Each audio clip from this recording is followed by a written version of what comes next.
ഒരു മിനിറ്റ്. ചരിഞ്ഞോ മോനെ? അപ്പോൾ 4 വർഷത്തെ ഇടവേളയ്ക്ക് ശേഷം ഇന്ത്യൻ തിരിച്ചു വന്നിരിക്കുകയാണ് ഗോതയിലേക്ക്. ബാക്കിയുള്ള കാര്യങ്ങളൊക്കെ പഴയ അർജുൻ പറഞ്ഞായിരിക്കും, അതായത് എറണാകുളത്ത് നിന്ന് കയറിയ അർജുൻ. സോ ഹായ് ഗൈസ്, അപ്പോൾ നമ്മളെ നേപ്പാൾ ട്രിപ്പ് സ്റ്റാർട്ട് ചെയ്യാൻ പോവാണ്. അപ്പോൾ നമ്മൾ പ്ലാൻ ചെയ്തത് ഗോരഖ്പൂർ എക്സ്പ്രസ്സിന് പോകാനാണ്. പക്ഷേ എന്തോ ഭാഗ്യത്തിന് ഗോരഖ്പൂർ എക്സ്പ്രസ്സിൻ്റെ ടിക്കറ്റ് കൺഫേം ആയില്ല. അതുകൊണ്ട് നമ്മളിപ്പോൾ പോകാൻ പോകുന്നത് നേരെ നേപ്പാൾ ട്രെയിനിലാണ്. നേപ്പാളിലല്ലോ, ബീഹാറിനുള്ള പാട്ന എക്സ്പ്രസ്സിലാണ്. അപ്പോൾ എൻ്റെ ഷീനു ബ്രോ ഉണ്ട്. അപ്പോൾ നമുക്ക് പോയിട്ട് പൊളിക്കാം. ജനറൽ കയറിയിട്ടാണ് നമ്മൾ പോകാൻ പോകുന്നത്. അപ്പോൾ എന്തായിരിക്കും എന്ന് പറഞ്ഞുകൂടാ, എന്തായാലും നമുക്ക് നോക്കാം. Experience general Kochi Sheenu bro ഉണ്ട്. ഓക്കെ, അപ്പോൾ നമ്മളിപ്പോൾ തൃശ്ശൂർ കഴിഞ്ഞിരിക്കുകയാണ്. കൂടുതൽ ഡീറ്റെയിൽഡ് ആയിട്ടുള്ള കാര്യങ്ങളൊക്കെ അടുത്ത ദിവസങ്ങളിൽ വീഡിയോയിൽ വരുന്നതായിരിക്കും.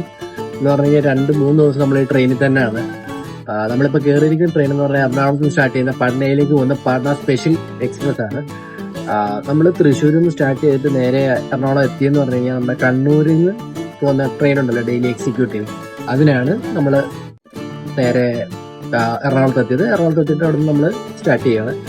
നമ്മുടെ ബൈക്ക് ഈ വണ്ടിയിലുണ്ട്. എന്തായാലും സമയം 1 മണി ആയിട്ടുണ്ട്. നമുക്കൊന്ന് നൈസായിട്ട് നാപ്പ് അടിക്കാം. എന്നിട്ട് അടുത്ത ദിവസങ്ങളിലെ ഡീറ്റെയിൽസ് ഒക്കെ ആയിട്ട് വരാം. അതുവരേക്കും എല്ലാവർക്കും ബൈ.